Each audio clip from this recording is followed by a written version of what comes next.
أعوذ بالله من الشيطان الرجيم. بسم الله الرحمن الرحيم.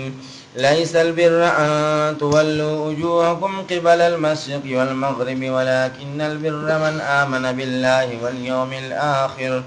واليوم الآخر والملائكة والكتاب والنبيين وآتى المال على حبه ذوي القربى واليتامى والمساكين وابن السبيل والسائلين وفي الرقاب وأقام الصلاة وآتى الزكاة والموفون بعهدهم إذا عاهدوا والصابرين في البأساء والضراء وحين البأس أولئك الذين صدقوا وأولئك هم المتقون. صدق الله العظيم. سبحانك لا علم لنا إلا ما علمتنا إنك أنت العليم الحكيم. أعوذ بالله من الشيطان الرجيم. بسم الله الرحمن الرحيم. رب اشرح لي صدري ويسر لي أمري واحلل عقدة من لساني يفقه قولي. ربي زدني علما. دردی پاک پہ شوق سر ہوئی. اللهم صل على سيدنا ومولانا محمد وعلى آل سيدنا ومولانا محمد أفضل صلواتك بعدد معلوماتك وبارك وسلم وسلم عليه. بسم الله الرحمن الرحيم. ليس البر أن تولوا وجوهكم قبل المشرق والمغرب ولكن البر من آمن بالله واليوم الآخر. لیس البر ند کمال نیکی ان تولو دا چوال ویتاسو وجوهکم مخون اخپل قبل المشرقی طرف دا مشرق تا والمغربی او طرف دا مغرب تا. محترمو مخی رکو کی بیان دا دی مضمون اوشو چی دا یہود کاتمین دا حق تی. حق پټی چې کم د الله د طرف نه صفات د پیغمبر علیہ السلام حقانیت د قرآن او کم اشیاء محرمه دی د اغي پټون کیو دا خلق او صرف د خپل مفاد د پاره بدی د کار کو. نو پدې رکو کې هم دک مضمون ذکر کیږي چې دا یهود او دا نصارا دا اهل کتاب چې دي کنه نو دای حق نه بیانوي. کاتمین د حق تی د حق خبره چې کمندر هغه پټي او خپل ځان په دنیا کې اگر چې یو ډیر لوی الله ته رسیدون کی ښکارا کوي خو حقیقت کې د الله د دین دشمنان دغه خلق ویخه. خلاصه د رکو دادا کہ بیان د نظام الدیوان والعسکر د امور سلطانیو او د زندگی د تیرولو چې کم دستور او کم قوانین دی کنا اغا دلتا کی ذکر کیږي. خجی لیس البران دا کمال نیکی ان تولو دا چواړوي تاسو وجوهکم مخون خپل قبل المشرقی طرف د مشرق تا چې دا قبله د نسوارو دا والمغربی او طرف تا مغرب تا چی قبل دا یهودو دا. ولكن البر لیکن کمال نیکی چی دا من آسو کامنا چی ایمان روڑ باللہ پا وحدانیت تا اللہ تعالی والیوم الاخری پا ورد آخرت پاندی والملائکتی پا پرشتو دا اللہ تعالی باندی. چی سدے دا پرشتی دا اللہ مخلوق تے دا اللہ بندگان دی خواہ. ہوئی گئی تاسو دا پرشتو بند ایمان دادے چی دا پرشتی دا اللہ مخلوق تے او دا اللہ عبادت کئی دا اللہ پہ عبادت کے لگیا دیخوا. والکتابی په تمامو کتابونو باندې، والنبیین او په تمامو پیغمبرانو باندې. تمام پیغمبران حق منل، هر یو پیغمبر چې هغه د الله د طرف نه نازل دی. وآت المال ورکی خپل مال لرا علی حبه، سره د خپل ضرورتنا، سره د خپل محبتنا. ځکه پیسې د هر چا خوښي، هر چا پیسو چې کم دی که نه، دا پیسې دومره ناکاره شی دی که نه چې د لیونو هم خوښي ګورې. ماشومان چې کم دی که نه، هغه هر یو شی چې کم دی نه هغه به لرې غورځوي، خو ګوره د پیسو نوټې چرې لرې نه دی غورځولی، هغه ماشوم هم دله نه درکوي. ٹھیک شو. نو وآت المال علی حبه، هغه خپل مال چې د انسان هغه طبعي محبت ته مال سره پروت وي. ذوی القربا رشتہ دارانو ته، مطلب تینا زکات او صدقات نفلیه دی. نو څه چاته به ورکوي؟ مصارف د زکات.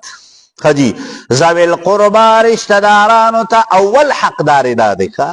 والیتاما یتیمانانو ته، والمساکین مسکینانو ته. نو یتیم چاته وی؟ یتیم هغه ته وی چې هغه د بلوغت نمخ کې د هغه والد وفات شوی وي. ٹھیک شو. او هغه سره دومره څه اسباب دي چې د ژوند د تیرولو چې کوم ضرورت دي هغه پې پوره کیږي. والمساکین مسکینانو ته، وابن السبیل او مسافرو ته، والسائلین او سوالګرو ته. هغه چاته چې څه کوي؟ سوال کوي. خو ګورې هغه پروفیشنل سوالګر نه چې بس هغه پیشه جوړه کړي. ځکه نن دا پروفیشنل سوالګر چې که نه، نو ګورې هغه ډېر پکې داسې دي چې د هغه پلازي وي، د هغه خو غټ غټ کاروبارونه وي، هغه چې کوم نه خلصته ګاډي ورسره، خو د هغې نه باوجود بس لګیا دا سوال یو پیشه جوړه کړي. نو هغه پروفیشنل سوالګر چې ته پیژنې چې دا پروفیشنل دی، هغه بیا نه دي ورکول پکار. خو یو سړی داسې دی چې هغه یو عام سړی دی، یو عام سړی دی، هغه څه کوي؟ هغه راشي او تا نه سوال وکړي که نه. نو نبی کریم صلی الله علیه وسلم ارشاد فرمایي، وایي که چېرته یو سړی در سره په اس باندې سور رالی که نه، نو د اس سورلي چې کومه وه که نه، نو پخوا به بادشاهانو به دا استعمالوله. لکه مثال به یې دله درکړم که نه، چې د نن زمانې د وزیران او دا بادشاهان چې کوم ګاډی استعمالوي که نه، نو که چېرته په هغې ګاډي کې در څخه یو سړی رالی او درې سوال وکړو، نو څه وکړه؟ که دې وس کېږي نو څه ورکړه، خو که دې وس نه کېږي که نه، نو راټای ما دا ورته مه وایه چې بس تا خو غټ سټ ترې نیسلی دی، په تنه د هندو مسلمانېږي، او ته دې سټ نه د 3 ګنجایسو تلۍ نه تاویږي. ٹھیک شوه. ښه مضبوطې نو مزدوري کوو که نه؟ داسې نه، بلکې څه وکړه؟ قول معروف خیر من صدقة یتبعها اذى. هغه ښه خبره چې ده که نه، وایي دا د هغې صدقې نه غوره ده چې کومې صدقې پسې ته خبرې وکړې. ٹھیک شوه. خو ګورې سوال کول چې کوم نه اسلام کې د دې سخته منع راغلې ده. نو ډېر اکثر خلک داسې راشي که نه په دې مسجد کې دلته کې په دغې اکثر ودرېږي، وایي یاره د الله د رضا دپاره څه شی راله راکوي. نو زه هم د الله در ته راغلی او د الله په در کې د مخلوق نه غوښتل چې کوم دی که نه، دا عظیم ترین جرم دی. اوس مثال به درکړم، یو سړی زما ډېرې ته راشي او زما په ځای کې دی چې کوم نه هغه د نور چا نه سوال کوي که نه، نو دا خو ته د دې قربه بېعزتي کوې که نه، دا خو ته د دې قربه. نو الله به په دې باندې څومره خفه کېږي چې ته د الله په در کې د انسان نه سوال کوې. پوهېږئ تاسو؟ لہذا پکار دا ده چې د الله په در کې ودرېږه، الله نه وغواړه، د خزانو مالک دی او داسې ورکوونکی دی که نه چې تا به دې د دعا نه به فارغه شوی نه چې انتظام به یې دله برابر کړی. وفي الرقاب په آزادولو د غلامانو کې. نو په آزادولو، نو چونکې د غلامانو هغه تصور خو اوس ختم شوی دی. ٹھیک شوه. خو په نن دور کې لږ وخت مخکې چې کوم نه زمونږ په دې علاقو کې یو دستور و، دیکان به یې ساتو او دیکان به څو مالک په اکثر چې کوم نه هغه په پنډونو روپۍ به یې پې وخېجولې. نو چې روپۍ به یې پې وخېجولې، نو بیا هغه غریب به چې کوم نه هغه د دغه مالک نه به یې بله کولی نه شوه، زره به بله کولی نه شوه. نو علما ذکر کوي وفي الرقاب په آزادولو د دیکانانو کې. واقام الصلاة قائمه مزلرا، وآت الزکاة زکات ورکي، والموفونا پورواله کوي بعهدهم پوادو خپل سرا اذا عاهدوا ورکل چې وادیو کې دی والصابرین صبر کوونکی فی البأساء په شدید لوګه کې شدید فقر دی وتا شدید فقر دی غربت دی په دغه حالت کې دی صبر کوي والضراء په شدید مرض او په شدید تکلیف کې سدي یو خواجه کمنر حق لوګه دا بل خوا مرض او بیماری دا نو علما ذکر کوي وای دا امتحان دی ښا وحین الباس او په حالت د جنگ کې اولئک الذین دعا خلقتی صدقو چې رښتینی دی په خپل ایمان کې په خپل خبره کې چې څه دی د الله تعالی په ذات حقیقي ایمان دی دغه صحیح نه کوي ګوره دغه کوي واولئک دغه خلق هم المتقون دی پرهیزګاری کوونکي دغه خلق پرهیزګاران دي دغه متقیان دي چې پچا کې دغه کوالټیز موجود دي دغه صفات چې پچا کی نو که تاسو خیالي کنه دغه صفاتو کې ګوره مونږ ټول چې کم دی کنه اکثر پکې مونږه تاسو نیمګړي یو ښا خجی یا ایو الذین آمنوا اے مومنانو کتب علیکم القصاص پرس کړه شعر پتا سو باندې قصاص فی القتل فبارد مقتولینو کی نو علماء کرام ذکر کوي کنه ویسره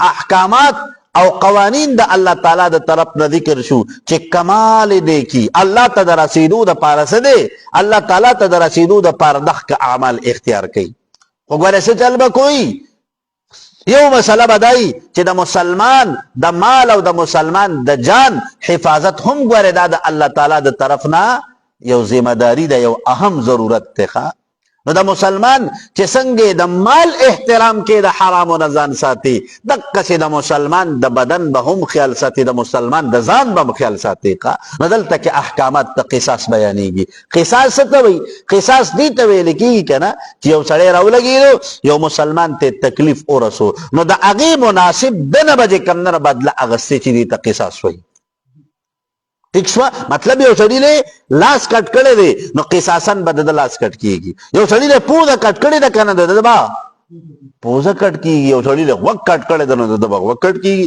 خجی یا ایو الذین آمنوا اے مومنانو کتب علیکم القصاص پرس کړه شوی پتا سو باندې قصاص فی القتل فبارد مقتولینو کې الحر وآزاد سړی بالحر پبند د آزاد کی وی والعبد وغلام بالعبد فبدل غلام کی بی والانسا آزاد زنانو بالانسا فبدل آزود زنانو کی بی خجی فمن پس اراسوک عفی له چما پیوکڑے شودتا من حیه د حق ضرور ددناب شیئن د سسیز فاتباعن پس تابداری د بالمعروفی پخی طریقی سرا واداؤن ودا کول دیتی الیه وارسانو د دقی چاہتا وارثانو د دغه مقتول تا د احسان پخی طریقې سره دیت په بیا ادا کوي نو دیت ما درته ویلو چې د یو انسان دیت چې کم دی کنه د سل اوخان دی نو سل اوخان چې کم دی کنه د نن دور تقریبا چې بس یو 15 کروڑ روپۍ دی نو چې 15 کروڑ روپۍ د ته واغستې کنه نو د پلار به توبې خو ګوره یاد ساتئ دا ګوره صرف دیت ته دیت دقه دی د شریعت حکم دا ده چې د بچي د چې کم نه دغه خو د دین علاوه کفاره څومره ده دا غیب هم لږ خیال کوئ تقریبا 2 میاشتې به چې کم نه مسلسل روزي بنیسي دا کفاره هم ده نو چې زما په خیال چې دا یو سړي چې کم نه هغه داسې وکړل کنه نو د به د پلار توبې دی به آینده چې کم نه بیا به داسې نه کوي نن خو اکثر خلک وایي یو کنال پټې دی کنه لړ دی شي ٹھیک شو وګوره یو خبره یاد ساتئ دا خو چې وکړه کنه دنیا کې او د داسې سړي چې هغه قتل وکړي د هغه دنیا هم تباه شي او آخرت هم تباه شي نو د هغه اخروي نقصان نه خو نه خلاصېږي کنه دا آیت پوره کوم نه او جی ذالک دا تحفیفنا آسانی دا من ربکم دا جانب در افساسنا ورحمتنا مہربانی دا فمن اعتدا پترا چاچی تجاوزو کو بعد ذالکا رستر دینا فلہو پس در دا پارا عذاب علیم عذاب دردناک تے پا آخرت کی چیزی دا دخ کی فیصلی نا پس یو سڑے رو لگی او دا مقتول وارثان نو لگی و قاتل قتل کے کنا اللہ تعالیٰ وی دق کا سڑے دا پارا عذاب عظیم دیکھا آجی ازانو کے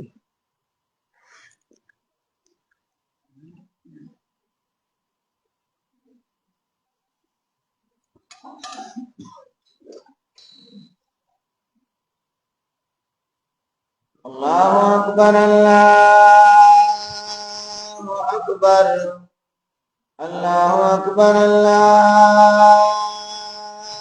اکبر اشہد ان لا الہ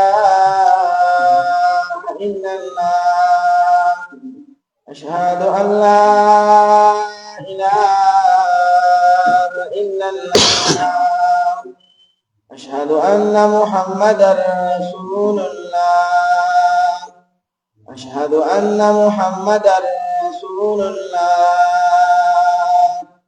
حي على الصلاة حي على الصلاة حي على الفلاح حي على الفلاح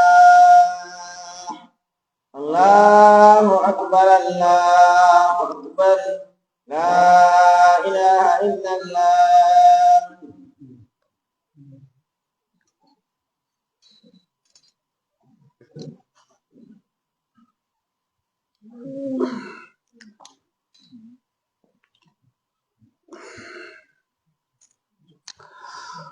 وَلَكُمْ سْتَاسُ دَپَارَا فِي الْقِصَاصِ پا حکم دا قصاص کے حیات زندگی دایا اولی الالباب عقل مندو لعلکم تتقون ددی دا پارا چی تاسوسان بچ کئی دا قتلنا نو علماء ذکر کئی ویدل تکی دا حکم دا قصاص دا اغی حکمت بیانی گی خوا نو علماء ذکر کئی وی دا اسلام حکم دا دے چی یو سڑے اغب دا بل مسلمان دا ویدی دا تویولونا او بل مسلمان دا تکلیف دا رسولونا بخپل زان بچ ساتی خوا لیکن نبی کریم صلی اللہ علیہ وسلم ارشاد فرمائی کہ نا پر صحیح بخاری کی حدیث تھے صحیح بخاری جلد اول ویسے دے وی مسلمان اغدے المسلم من سلم المسلمون من لسانه ویده کامل مسلمان اغدے چھ بل مسلمان دا جبی او دا لاس دا شر نا محفوظ ہے نو دا جبی او دا جبی دا شر نا بسی دا مسلمان بیزتی بنا کئی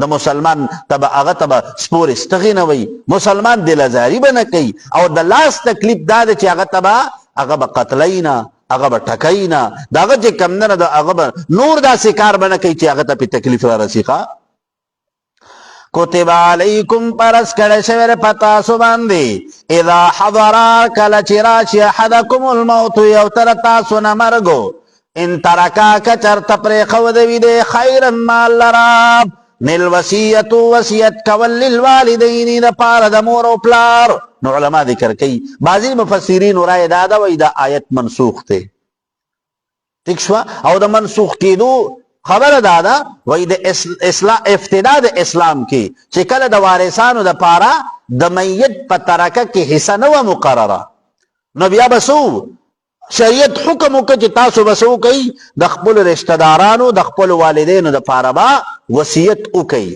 نو اگا بسی اگئی تبا جے کمدر دا اگی وسیعت مناسب عیسا ملوشی ٹھیک شوا خوہا چی کلا حصی مقرر شوی دا ہر وارث تا پارزان لا دا پلار دا پارزان لئی صدا دا مور دا پارزان لئی صدا دا زوی دا پارزان لئی صدا دا لور دا پارزان لئی سشوا دا خزی دا پارزان لئی سشوا نبیا علماء ذکر کئی وی بیا دک حکم منسوخ شو زکا دا وارث تا پاربا لا وسیعت لوارثن دا وارث پا حق کی با وسیعت نناپیس کی گی خواہ ٹھیک شو جی خوبازی مفسرین وہی نا چی دا آیت منسوخ نہ دے دا دی آیت مفہوم بدل لے کا مفہوم دا دے چی علماء لکلی دی کنا وہی دا وراثت تا قوانینو کی سلور خبری دا سی دی کنا سلور خبری دا سی دی چی دا عقید وجہ نا انسان دا وراثت نا محروم کی گی خواہ رنبے رق یو سڑے غلام دے کنا نا دے دا آزاد سڑی نا وراثت نشی حاصلو لے یو مسئلہ دویم علت تی کم دے کنا قاتل تبا دا مقتول پمال کی بسی هغه ته به وراثت نه میلاویږي. دریم صورت چې کم دی کنه هغه دا دی چې یو سړی سره یو سړی کافر دی نو کافر ته به د مسلمان په مال کې څه حصه نه میلاویږي. او دریم دا دی کنه چې د یو سړی وطن او ملک بدل دی. ٹھیک شو؟ نو زمونږ علما اکثر وای کنه وای موانع د وراثت دا ضرور سيزونه دي. رق دی، قتل دی، اختلاف د دین دی، اختلاف د دار دی. ښا پوهیږئ تاسو؟ نو علما ذکر کوي کنه وای کچته د دقې دا مور او پلار دواړه داسې دي چې دی د کفر په حالت کې دي، کافران دي، نو د کافر د پاره خو چونکې د مسلمان په وراثت کې څه حق شته نه، نو شریعت وای چې تا مور او پلار دي ته ورسره احسان وکړه، د دې خپل وراثت نه ورلغونته کې وصیت وکړه، نو د وصیت چې کوم نه هغه نفوذ به وشي نو ستا په مال کې به هغې ته څه ښېګړه میلاو شي. وای دا د آیت مقصد دی. پوهیږئ؟ ښه للوالدین د پاره د مور او پلار نو ورسره نقطه ولګوئ الکافرین چې کافرین وي، والاقربین رشتہ دارانو د پاره بالمعروف په ښې طریقې سره احسانا د شریعت د قانون د شریعت مطابق حقا ثابت ده علی المتقین په پرهیزګارانو باندې. نو فمن بدله پس هغه چا چې بدل کړه دا وصیت بعد ما سمعه وروستو د هغې نه چې واورېده دا وصیت دی سره ولاړ دی او دغه وصیت واورېدو او دغه وصیت دی بدلی کنه نو سره نو فانما پس بېشکه خبره دا ده اسمه ګناه د دقې بدلولو د وصیت چې دی علی الذین په خلقو باندې یبدلونه چې بدلی دی لره په حاکم وقت باندې بس ګناه ني بلکې کوم سړي چې دا وصیت بدل کړی دی نو ټول مجرم هغه دی. ان الله بشک الله تعالی سمیع اوریدون کرے علیم علم لرون کرے. فمن خافا پسرا سوک چی یریگی من موسن دا وسیعت کون کنا جنفن دا خطا او اثمن یا دا ظلم اس یو سڑے دے اگو وسیعتو کو وسیعتو کچیرا زمان دا پلان کیس ہوئے چی کم دے کنا دلبا پکی بالکل سشے نور کوئی یره دا ټول مال چې کمدنه به یو ته ورکوي نو شریعت وایي د دغه وصیت که چېرته یو سړی راولګي دغه وصیت بدل کړي چې حقدار ته خپل حق میلاو شي نو دا بالکل جایز دی. خو ګورې وصیت پسې علماو لیکلي دي وایي وصیت په ناپس کېږي په ثلث مال کې دا ټول مال به درې حصې شي. خو ګوره یو مسله ذهن کې کېدی اکثر چې کم دی که نه داسې وشي د میت د مړي لا کټ پروت وي خلک چې کم نه هغه د وراثت تقسیمولو ته راولګي. حالانکه شریعت څه وایي د شریعت حکم دا دی چې څه چلو چې کله میت وفات شه که نه نو د هغه د ټول مال نه لومبی د هغه د کفن او د دفن انتظام به برابرېږي. بیا به چې کم دی که نه بیا به د دې میت قرض به ادا کېږي د هغې نه وروستو چې کم دی که نه دا ټول مال به درې حصې کوي. ٹھیک شوه؟ نو درېیمه حصه کې چې کم دی دا به وصیت نافظ شي او باقي دا دوه حصې چې کم مال دی که نه دا به وارثانو ته میلاویږي. ٹھیک شوه؟ خو زمونږ خلق دې ته نه ګوري بس چې څنګه کاکا سترګې پټې شي که نه نو بس هغه د جیب کې چې کمې لسته روپۍ هغه ترې نه هم لرې کي د لاس هغه ګړۍ ترې نه هم لرې کي هر یو شی بیا چې کم نور صندوقونه هم وله لټوي هر یو شی بس ځکه څه دی وایي هسې نه چېرته غم دی وایي چېرته څوک بل خوا به ونړي. او اکثر اکثر چې کمې زړې کپړې او زاړه پیزار وي که نه وایي یاره دا به پکې چېرته خیراتي ورکړو. حالانکه سره زوام د کاکا چې کم وفات شوی دی که نه نو د په لاس باندې به چتراړو سیکوفای او ګړۍ هغه ګورې خیراتي نه ورکوي. ٹھیک شوه؟ د دې کاکا چې کم نور هغه په جیب کې به سي د ده چې کم نور هغه به نور هم چېرته ښه پیسې به ترې نه ډېرې پاتې شوي هغه خیراتي نه ورکوي. چېرته هغه زړې شلېدلې چې کمې کپړې زړې شلېدلې سپلۍ که نه وایي یاره دا به چېرته خیراتي چاله ورکړو نو ګوره یاد ساتئ په زړو شلېدلو څیزونو باندې ګوره خیرات نه کېږي. تاسو دا وایي چې په دې زړو شلېدلو باندې به مونږ الله تعالی وبخي په دې مو الله نه بخي. په دغه خیرات نه دی ګورې دا ټوکې د خیرات پورې ښه جي. فاصلح بینهم پس اصلاح وکړه په مابین د دغې وارثانو کې فلا اسما پس نشته دی څه ګناه علیه په ده باندې. ان الله بېشک الله تعالی غفور بخونکی دی رحیم مهربانه دی.